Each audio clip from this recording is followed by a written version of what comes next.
Je continue. Et je rappelle, un tremblement de terre a salué la mort de Jésus-Christ.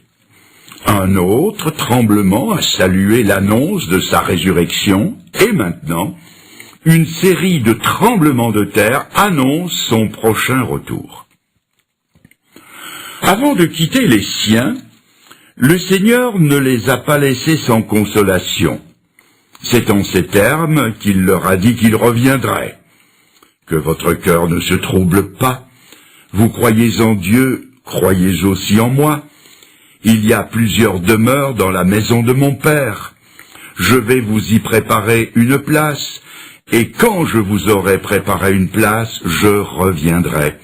Et je vous prendrai avec moi, afin que là où je suis, vous y soyez aussi. On trouve ça dans Jean 14. Il ne leur a pas révélé la date de son retour, et il leur a même interdit de chercher à le savoir. Mais il leur a donné des signes avant-coureurs de son retour. Parmi ces signes, nous relèverons, sans nous y arrêter, la rentrée du peuple juif dans son pays d'origine, la Palestine, sujet que j'ai traité en détail dans une autre occasion. Il y aura aussi l'apparition de phénomènes inexplicables comme des signes dans le ciel, dirons-nous des ovnis, objets volants non identifiés. Il y aura une déferlante de gourous, de violence, de corruption, de belligérance à l'échelle mondiale et une multiplication des tremblements de terre prophétisés par le Seigneur lui-même en ces termes. Jésus se mit à leur dire: prenez garde que personne ne vous séduise, car plusieurs viendront sous mon nom en disant c'est moi, c'est-à-dire les gourous, et ils séduiront beaucoup de gens. Vous entendrez parler de guerre et de bruit de guerre. Une nation s'élèvera contre une nation, un royaume contre un royaume. Il y aura des famines, il y aura, et je souligne, il y aura des tremblements de terre en divers lieux. Ce ne sera que le commencement des douleurs. Je viens de lire cela dans l'évangile de Marc au chapitre 13. Quelqu'un me dira peut-être que des tremblements de terre, il y en a toujours eu, et que par conséquent, ils ne peuvent pas être un des signes du retour de Jésus-Christ. Il est vrai que pour les Japonais, chez qui la terre tremblote si souvent que l'idée que ce soit un signe ne les impressionnera pas. Mais il y a une précision donnée par le Seigneur qui force notre attention. Il a parlé de secousses telluriques, non seulement sur une ligne de faille où l'écorce terrestre présente des faiblesses, mais il a précisé que cela se produirait en divers lieux.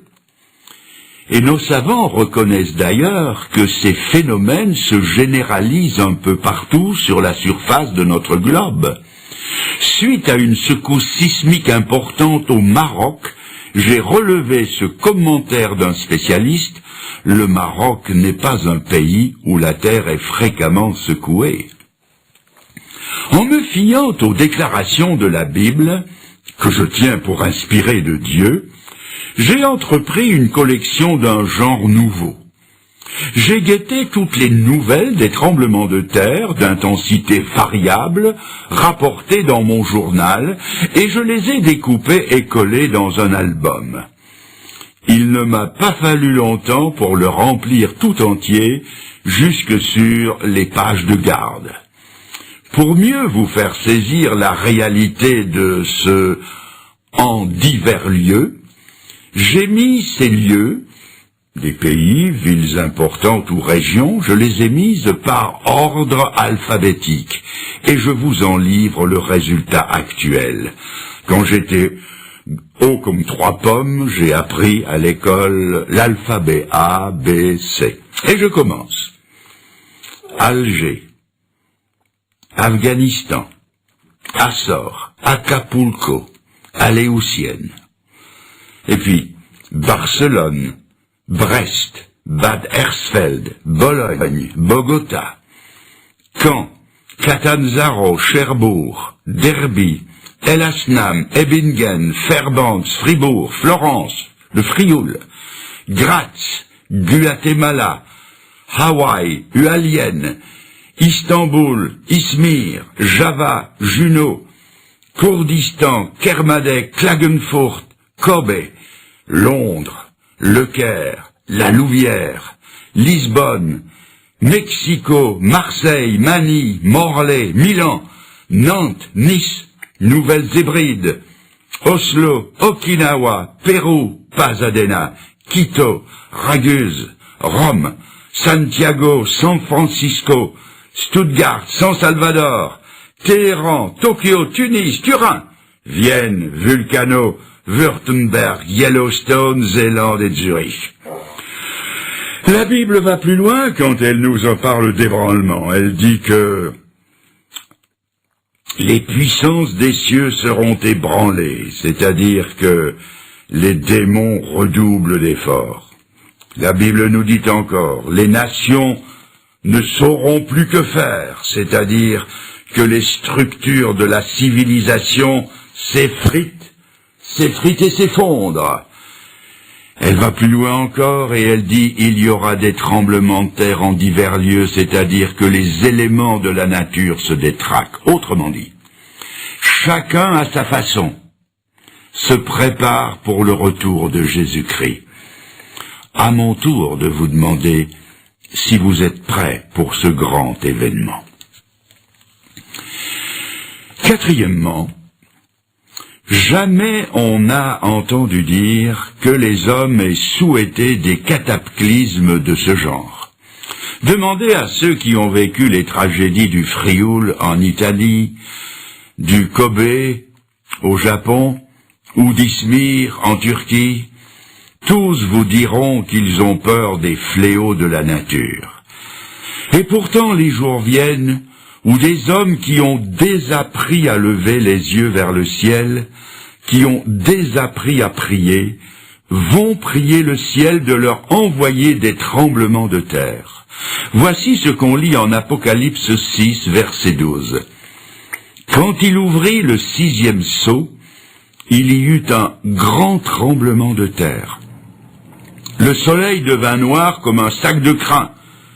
Les rois de la terre, les grands, les chefs militaires, les riches, les puissants, tous les esclaves et les hommes libres se cachèrent dans les cavernes et dans les rochers des montagnes. Et ils disaient aux montagnes et aux rochers, « Tombez sur nous et cachez-nous devant la face de celui qui est assis sur le trône et devant la colère de l'agneau, car le grand jour de sa colère est venu et qui peut subsister ?» Du haut en bas de l'échelle sociale, les hommes tremblent et désirent un cataclysme qui leur offrira un refuge devant celui qui vient. Quels sont ceux qui tremblent et qui prient?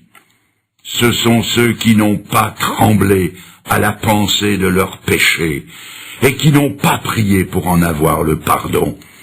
Ce sont ceux qui ont tourné le dos à la grâce de Dieu et qui ont dit non à Jésus-Christ quand il était l'agneau de Dieu qui ôte le péché du monde. En ce jour, par un de ces paradoxes dont se sert l'Écriture, c'est encore l'agneau de Dieu, mais il est animé de sa colère. Et dans leur épouvante, ils invoquent un Dieu qu'ils ont méconnu pour que la terre tremble, pour que des cavernes s'ouvrent au flanc des montagnes et pour que des rochers tombent et en obturent l'entrée. L'heure J du jugement a sonné et la terreur est telle que pour la première fois dans l'histoire du monde, les hommes désirent ce qu'ils ont toujours craint. Il y a quelques années au Chili, lors de violentes secousses sismiques, on a vu des hommes se jeter à genoux en pleine rue et demander au ciel d'arrêter le tremblement de terre. Ici, c'est le contraire. Ils implorent le ciel de leur envoyer un cataclysme qui leur paraît plus supportable que d'affronter le juste jugement de Dieu. Mes amis, Si vous refusez le seul refuge que Dieu offre en Jésus-Christ, vous vous préparez pour ce jour-là. Il demande que les rochers se fendent, que des cavernes s'ouvrent au flanc des montagnes, qu'ils puissent s'y engouffrer, et que derrière eux des tonnes de matériaux tombent pour en obturer l'entrée. Mes amis, n'attendez pas. N'attendez pas que sa grâce se change en jugement et son amour en colère, mais que plutôt, comme pour ces deux femmes qui cherchaient le Seigneur en allant au sépulcre, vous entendiez la promesse, pour vous, ne craignez pas. Je continue encore un autre chapitre. C'est le chapitre 4 du livre des Actes des Apôtres qui nous fait assister maintenant à une réunion de prière des chrétiens persécutés de l'Église des premiers temps, dont voici un abrégé à partir du verset 24. Ils élevèrent à Dieu la voix tous ensemble et dirent « Seigneur, vois leurs menaces et donne à tes serviteurs d'annoncer ta parole avec une pleine assurance. Étends ta main pour qu'ils se fassent des guérisons, des miracles et des prodiges par le nom de ton saint serviteur Jésus. » Quand ils eurent prié, le lieu où ils étaient assemblés trembla. Je répète, le lieu où ils étaient assemblés trembla. Ils furent tous remplis du Saint-Esprit et ils annonçaient la parole de Dieu avec assurance. Le lieu où ils étaient assemblés trembla. Un ami chrétien dont le ministère s'exerçait surtout au niveau de la cure d'âme et qui avait à combattre, comme le dit l'Écriture, contre les dominations, autorités des princes des ténèbres et les esprits de méchanceté dont parle l'Épître aux Éphésiens. Cet ami m'a dit un jour que, comme cela se passe dans les évangiles, un démon avait crié par la bouche d'un possédé. Écoutez bien ça. Quand les chrétiens prient, nous les démons nous tremblons. Et en réponse à la prière de ces chrétiens de la première heure, l'enfer a dû trembler au point qu'un tremblement de terre limité a secoué le lieu où ils étaient réunis. Voyez-vous, les premiers chrétiens croyaient à la puissance de la prière. Pour eux, la prière ce n'était pas un rite, c'était un besoin. Ce n'était pas un petit acte de piété, c'était un impératif. Ce n'était pas la récitation monotone de prières apprises par cœur, c'était une conversation intense avec Dieu. Sommes-nous dès lors étonnés que l'enfer tremblait en profondeur et en surface, et que les premiers disciples sortaient de là remplis du Saint-Esprit pour annoncer la parole de Dieu? Je veux maintenant vous transporter au ciel par la pensée et par la Bible et vous faire voir ce qui se passe au ciel quand sur la terre les chrétiens prient. Dans l'Apocalypse au chapitre 8, versets 3 à 5, l'apôtre Jean nous transmet une vision céleste empruntée en partie à l'Ancien Testament. Je lis. Je vis les 7 anges qui se tiennent devant Dieu, et un autre ange vint, et il se tint sur l'autel, ayant un encensoir d'or. On lui donna beaucoup de parfums, afin qu'il les offrît, avec les prières de tous les saints sur l'autel d'or qui est devant le trône. La fumée des parfums monta, avec la prière des saints, de la main de l'ange devant Dieu. L'ange prit l'encensoir, le remplit du feu de l'autel et le jeta sur la terre. Et il y eut des voix, des coups de tonnerre, des éclairs et un tremblement de terre. Dans cette vision, on voit un ange qui représente le seul médiateur entre Dieu et les hommes